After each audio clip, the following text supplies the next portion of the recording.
was not really interested in having a child. I was so paralyzed by my pain. I know many times laying in bed beside my husband, I felt more alone than ever. I had a 10-year relationship blow up on me, and it was a relationship of betrayal. Where do you think that most people go wrong? Women feel neglected, and I think that perhaps along the way they lost track of who they actually were. What was it like being a model in Italy back then? Wild. Some things you can't talk about. And I'm very grateful there was no cell phone.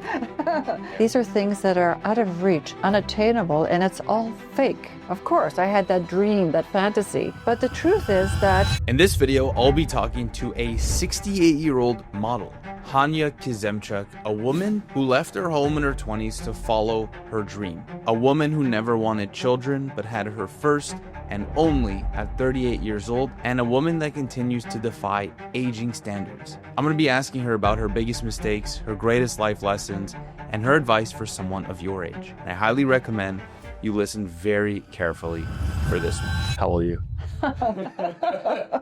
I'm 68. What does it feel like to be 68? It feels great. Yeah, I'm happy to be here. What have you done in your life, or at least in maybe recent years, to get to the point that you're at and feel the way that you feel? This process of feeling great at 68 started with a mindset of looking after myself in a way that made sense. You know, in life we go through all kinds of ups and downs. And, you know, I have a life coach who offers me alternative ways of looking and taking apart a problem and how to deal with things. So, you know, I have help when I need it. That all together has created somebody who is stable and happy at 68. Where do you think that most people go wrong as they get older and they sort of feel a little bit differently than you do? Women feel neglected, or they have neglected themselves. And they are looking to improve their life somehow. And I think that perhaps along the way, they lost track of who they actually were. Why might they have lost who they were along the way? You know, who knows? It could have been the relationships that they were in, the choices, obviously, that they made, poverty, not having the confidence and not being authentic to themselves. You know, those are choices that we make in life that are not often easy. It can create endings of relationships, staying authentic, because you have boundaries and not everyone is willing. Yeah. Was there a defining moment for you, a moment when you felt you lost the understanding of who you were? Well, I would say that a big moment for me was when I had a 10-year relationship blow up on me, you know, and it was a relationship of betrayal. And so when everything came to light, I really didn't know who I was. I didn't understand if the last 10 years had all been false. Had the person that I loved been wearing a mask? So at that time, that was difficult for me. So that when that relationship ended, I needed to find my way back to myself, to find out who I was. So I would say that, yeah, I did lose myself for a while, 100%. When you're at your lowest, you're thinking back in that moment and you realize that you need to get back to who you are. What do you do? I spent a lot of time in isolation, and I spent a lot of time with my life coach. I'm a person who is extremely private. And I have a spectacular daughter, but this is not something that I wanted to place on her shoulders. This was really up to me to figure out how to find my way back. And so I chose the route of having somebody professional help me. And that took time, and it took time of self-reflection and getting active, because at first I was not able to move. I was so paralyzed by my pain that I had a hard time knowing my way. But step by step, I understood that with help, I was going to make my way. Yeah. And I did. What was a thought that came to you, I guess, at a turning point, in a sense, when you realized that maybe you could do it or that things could get better? So at that time, my daughter needed me. She needed a parent to still provide guidance in life. And so I felt that I needed to get my shit together. You ever look in the mirror and kind of jump and be like, oh my God, Sure. Of course. I just interviewed so many people, and the older you get, it really doesn't change Internally, how you feel internally. it's on the outside. You go, holy smokes, when did that happen? Yeah, but you know what? I'm going to be very honest and tell you, I have a phenomenal plastic surgeon.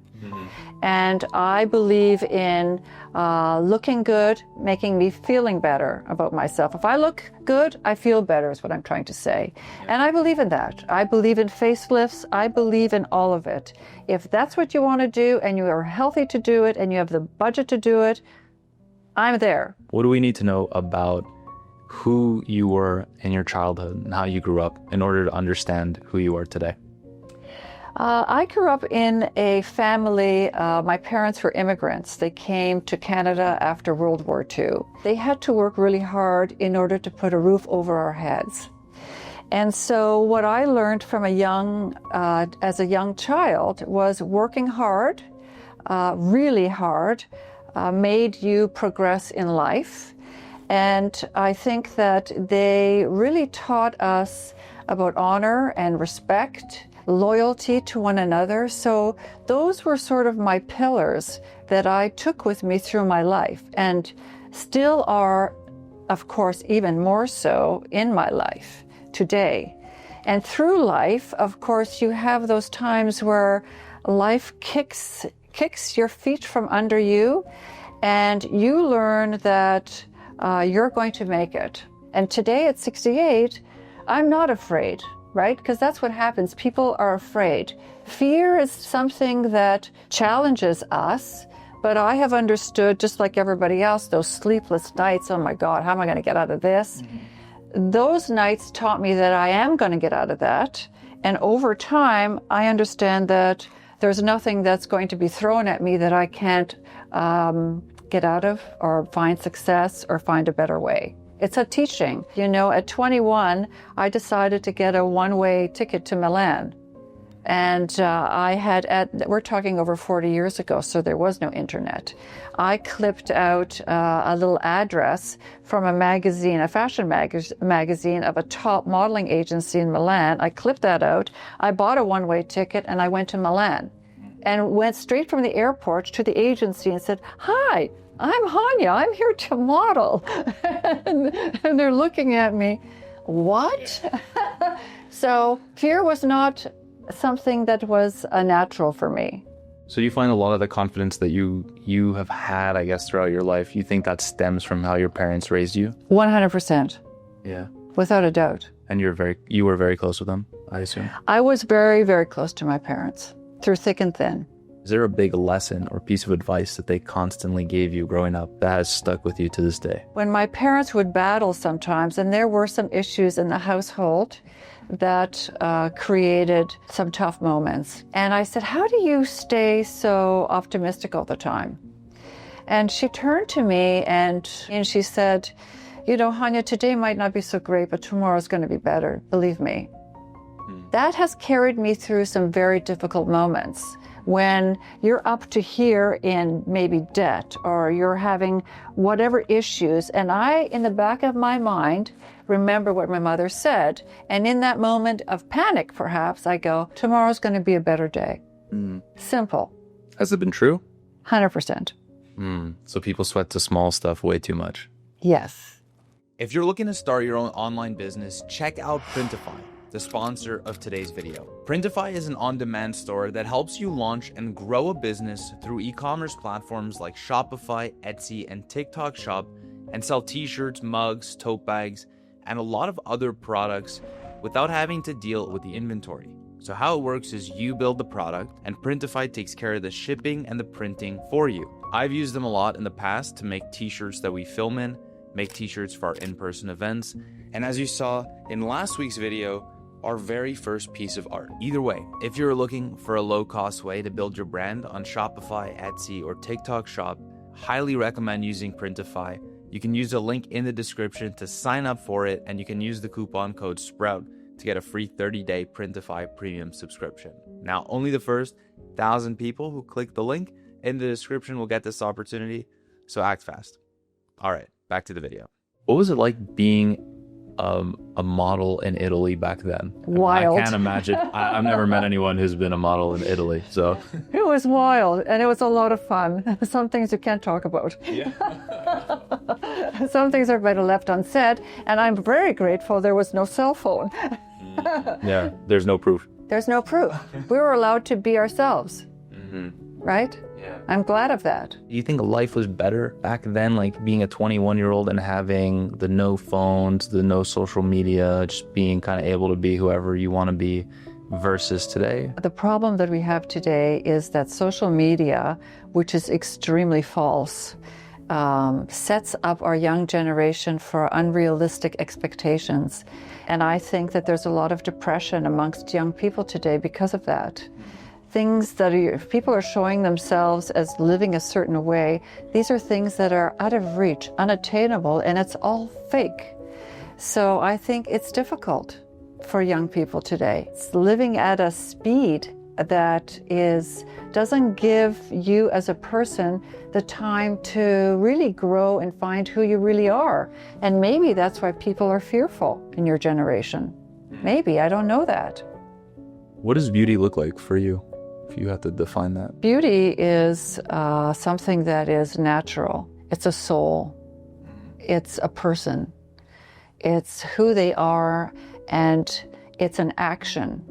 How is your action in your community, to your friends, to your neighbors?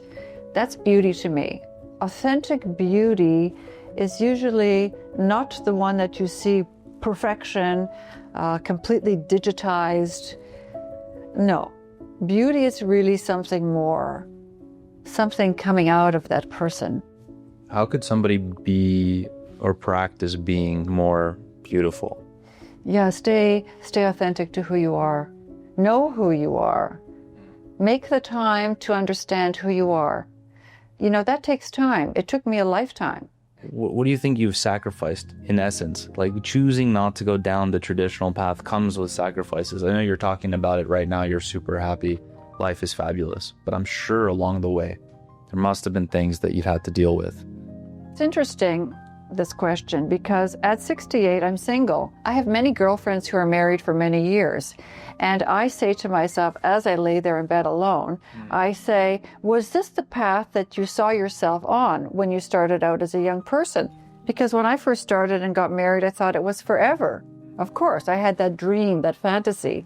But the truth is that when I'm really honest with myself, I know many times laying in bed beside my husband, I felt more alone than ever because the relationship was not what I wanted it to be. So I made the choice to make the change. So I answer myself by laying there in bed alone saying, but this is what you chose. And I'm happy for that. That doesn't mean that things won't change, but I'm happy for those decisions. You were married for how long, you said? So I was married for 25 years to my daughter's father. Right. Long time. Yeah. What is it that you learned from that experience? Is there a big takeaway that keeps resonating with you? Oh, that's a huge one. So tomorrow is his anniversary death date. And he died 12 years ago tomorrow, and he was 51 years old. But we were divorced by that time. Okay. So the 25 years that we were together, my feeling was that not everybody is meant to be in your life forever. That's what I really believe. Some people, some friends you might have forever, some come for a short time, some come for a longer time. Our relationship came to a natural end, a mutual end. We decided to go our own way, and we remained friends to the day he passed. I can still say openly that I love him. He's not here, even though we were divorced. The relationship came to an end. And it's growth or lack of growth from one person to the other person. Things change. If you knew what you knew at the end when you did get divorced, going into it, like 25 years before, would you have married him? Oh, yes. Yeah, he was everything. What do people need to know then about marriage, committing to someone, and picking the right person? We can't call the future. You know, when you go into a relationship, as I did, and he did, we built that relationship really, you know, when we talk about love, you know, what is love? Love is this amazing feeling that you feel for somebody. We get that. But it's also an energy. It's not just a feeling, it's an energy, it's an action. And that action has to do with feeling secure with one another. Loving someone is trusting them. It is that security, it's honor, to be integral, honesty, loyalty. That's what we had. That's what we built, and started a family and built a business. We both wanted the same things. But as life went, life changed us in ways that we could have never have known in the beginning. And no matter how we tried to work it out, and we really did try to work it out for several years. We cried, we laughed, we fought, but we just couldn't come to a common ground anymore. So it was still respectful, it was still loving, it ended. Yeah. I was an independent. So for me, having a family, I was not really interested in having a child. It was my mother who really pushed me to have a child. So I was 38 when I had my daughter. I was a working gal, and I loved that. I've interviewed another person who had, I think she was 43, 44. Barbara. Oh, so then two. Actually, yes. Yeah, Barbara as well. She's another You're one. Right. Yeah, good. Well, she's a very successful entrepreneur. And you get into this rhythm of building, creating. You get on that wheel. And so all of a sudden, your life takes on a whole different road. All of a sudden, everything slams, and all of a sudden you have this little baby. That changed everything.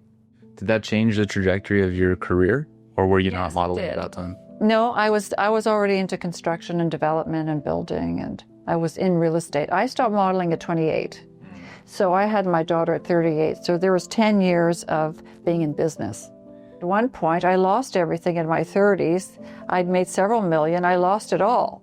And then it took me 10 years to rebuild myself. If you look back on your life, when do you feel like the peak of it was? Or do you feel like you're currently in the peak? I'd like to think that I haven't had my peak yet.